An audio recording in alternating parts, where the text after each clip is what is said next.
আসসালামু আলাইকুম বন্ধুরা, আশা করি আপনারা প্রত্যেকে ভালো আছেন। তো আমি আপনাদের দয়া ভালো আছি। তো বন্ধুরা, আজকে আপনাদেরকে দেখাবো কিভাবে আপনারা আপনাদের ফেসবুক আইডিটি যদি অন্য কারো ফোনে লগ ইন করা থাকে, সেই আইডিটি কিভাবে আপনারা আপনাদের ফোন থেকে অর্থাৎ আপনাদের ডিভাইস থেকে কিভাবে সেটা আপনারা রিমুভ করবেন। তো সেটা করার জন্য আপনাদের চলে যেতে হবে আপনাদের ফোনের সেই ফেসবুক আইডিটিতে। অলরেডি বন্ধুরা দেখতে পাচ্ছেন আমাদের ফোনের ফেসবুক আইডিতে চলে আসলাম। দেন এখান থেকে আমরা সেই আইডিটি রিমুভ করার জন্য আমরা কী করবো, এখান থেকে এই যে 3 ডট বাটনটি দেখতে পাচ্ছেন, এই 3 ডট বাটনটির উপর একটা ক্লিক করে দিতে হবে। অলরেডি বন্ধুরা 3 ডট বাটনটির উপর ক্লিক করে দিলাম। ক্লিক করে দেওয়ার পর একটু নিচে স্ক্রল করবেন। একটু নিচে স্ক্রল করার পরে এখানে একটি অপশন পেয়ে যাবেন, সেটিংস অ্যান্ড প্রাইভেসি। জাস্ট আপনারা এইটার উপর একটা ক্লিক করে দেবেন। অলরেডি বন্ধুরা এটার উপর ক্লিক করে দেওয়ার পর একটু উপরে স্ক্রল করবেন, করার পরে এখানে একটা অপশন পেয়ে যাবেন, সেটিংস। তো জাস্ট আপনারা কী করবেন, এখান থেকে এই সেটিংস অপশনটির উপর একটা ক্লিক করে দিবেন। তো সেটিংস অপশনটির ওপর ক্লিক করে দেওয়ার পরে এরকম একটি ইন্টারফেসে আপনাদেরকে নিয়ে আসবে। সো দেন আপনারা এখান থেকে ওপর একটা অপশন পেয়ে যাবেন, পার্সোনাল ডিটেলস, অথবা অনেকের ফোনের এখানে লেখা থাকবে অ্যাকাউন্ট সেন্টার। তো আপনারা জাস্ট কী করবেন, পার্সোনাল ডিটেলস অথবা অ্যাকাউন্ট সেন্টার এই অপশনটির ওপর একটা ক্লিক করে দেবেন। অলরেডি বন্ধুরা এটার উপর ক্লিক করে দিলাম। ক্লিক করে দেওয়ার পর একটু নিচে আসবো, আসার পর এখানে একটা অপশন পেয়ে যাবেন, পাসওয়ার্ড অ্যান্ড সিকিউরিটি।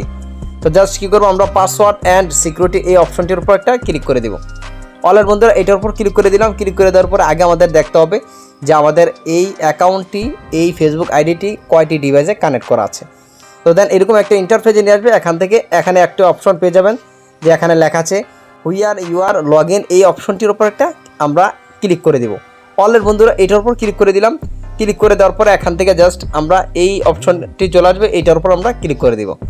অলরেডি বন্ধুরা এটার উপর ক্লিক করে দিলাম। ক্লিক করে দেওয়ার পর জাস্ট আমরা একটু ওয়েট করব। দেখতে পাচ্ছেন অলরেডি কিন্তু আমার এই আইডিটি এই ডিভাইসটিতে কানেক্ট করা আছে। তো আমরা এটা আউট করার জন্য আমরা জাস্ট কী করবো, এখান থেকে জাস্ট এই যে দেখেন নিচে একটি অপশন দেওয়া আছে, select device to log out. Just কী করবো, আমরা এই select device to log out এটার উপর ক্লিক করে দেবো। ক্লিক করার পরে জাস্ট আমরা এই যে দেখেন এখানে একটি বক্স পেয়ে যাবেন, এটার উপর আমরা টিকমার মানে এটার উপর চাপ দিয়ে দিব। চাপ দিলাম, দেওয়ার পরে নিচে একটি অপশন পেয়ে যাবেন, দেখেন লগ আউট। জাস্ট আমরা কী করবো, এই লগ আউট অপশনটির উপর একটা ক্লিক করে দিব। ক্লিক করে দেওয়ার পর এখানে আবারও লগ আউট দেখাবে। এখান থেকে এই লগ আউট অপশনটির উপর আবারও একটা ক্লিক করে দিচ্ছি। অলরেডি বন্ধুরা এটার উপর ক্লিক করে দেওয়ার পর দেখতে পাচ্ছেন এখানে লেখা আছে you have been successful log out. অর্থাৎ এখান থেকে কিন্তু আমাদের সেই আইডিটি মানে ডিভাইস থেকে আমাদের আইডিটা লগ আউট করা হয়ে গেছে।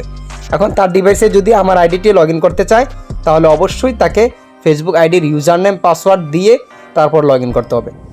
আশা করি ভিডিওটি দেখে অবশ্যই ভালো লেগেছে। যদি ভিডিওটা দেখে আপনাদের বিন্দু পরিমাণ উপকার হয়ে থাকে, অবশ্যই ভিডিওতে একটা লাইক করে চ্যানেলটা সাবস্ক্রাইব করে সাথেই থাকবেন।